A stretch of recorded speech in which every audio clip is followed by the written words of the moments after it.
in the Why next do you 5 want to be years. a $25 to $50 billion firm? There's no reason economically in that we make plenty of money right now. It's really about helping as many people as possible is the way I look at it. So like the younger generation and the middle-aged generation is getting screwed. I mean, it's just the bottom line. When you look at how hard it is to buy a house, paying your student loans, like we make a difference in people's lives. And I think once you get past the sort of economics of like, why am I motivated every day? Oh, I have to pay my bills. Like what really motivates you and like, why did you even exist here? And for us, we're financial advisors. So for me, if we can, we have 10,000 or 8,000 families we're helping and we can double that, like that's a lot of people we can help. And truthfully, we send kids to college. Yeah. People rely on us. Yeah. I take a lot of pride in that because I think our team is, when you talk about being authentic, we like actually really care about our clients. Yep. And that relationship, not only with our staff, but with our clients is really what keeps me going. And so if we can be a huge firm, it's really so we can help as many people as possible, Yeah. I mean, Our economically, true we're doing north pretty good has already. always been trying to help as many people as possible. Like we have this gift. Why not The share it? AUM will take care of itself Yeah. if we do that, Yeah. right? Yeah. Some clients will have a ton of money. Some clients will Yeah. be just getting started.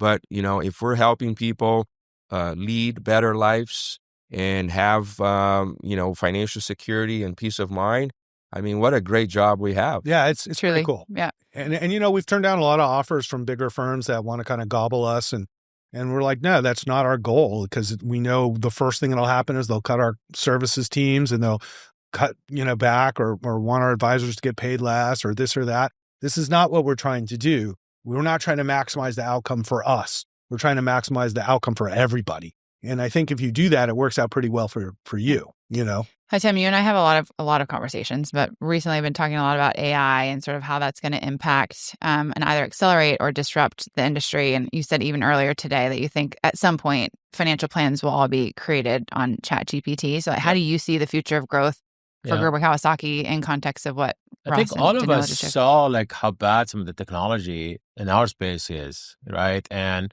there's so much innovation, so much change is happening in technology right now. And most advisors are frankly not using it, right? They're relying to whatever custodian technology they get, and they're not rebuilding their bespoke technology stack. That's what Danilo is saying, is we brought all these different pieces from CRM to trading to being able to manage your own book, manage your own clients. Like all of that has to work together, right? And we have a lot of younger advisors who are just very tech forward. They're just digitally native. They just want to use technology in different ways, right?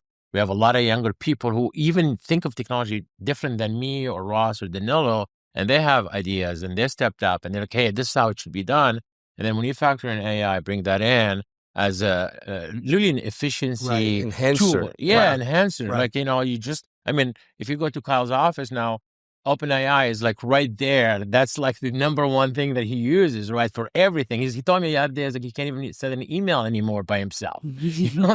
So I think the reality is these tools are here to help accelerate this growth. And if we don't use it, if advisors are not using it, We're just going to fall behind. Yeah, it's that's efficient. exactly- It's What efficient. we've learned in during this, tech revamp is a lot of the tech solutions are created on legacy platforms Right. that are so inflexible. yeah. And the reason why They kind of suck. the reason why it's taking us a little longer is because we're not willing to accept that. So we're, using some of that platform, but then on the side, we're creating our own codes and programs to be able to work and be flexible going forward to include things like AI and the future growth of, and there's tremendous nascent technology companies Yep. targeting the financial industry that, we've learned in the last 6 months that we're, figuring out how to adopt Yep. into these legacy Yeah. systems. And, some of these people are looking at us like we're crazy, like, oh, we've never heard of this company before, or I don't think this can be done. And we're like, yes, of course it can be done. Let's just figure it out how, right? Yep. So that's kind of where we are. And I'm really excited to, this is our main project for this year, is to be able to finish that. So next year we can, go and find the right advisors to And join then our it's firm. like plug and play. So it's like those advisors Yeah. can join our organization and it's just like simple for them to like plug You're in. building a growth platform. Right. Mhm. And then, Yeah. and then like for a younger team or advisor who really wants to grow. And that's really the way we look at it. We don't really want to buy a team that's already successful and all. I mean, we hired a kid. And we hired a kid from another firm. He just started last week. He's been doing this for 3 years. He has $4 million in assets. We have kids that we hired here 3 years ago that are managing $80 million. Yeah.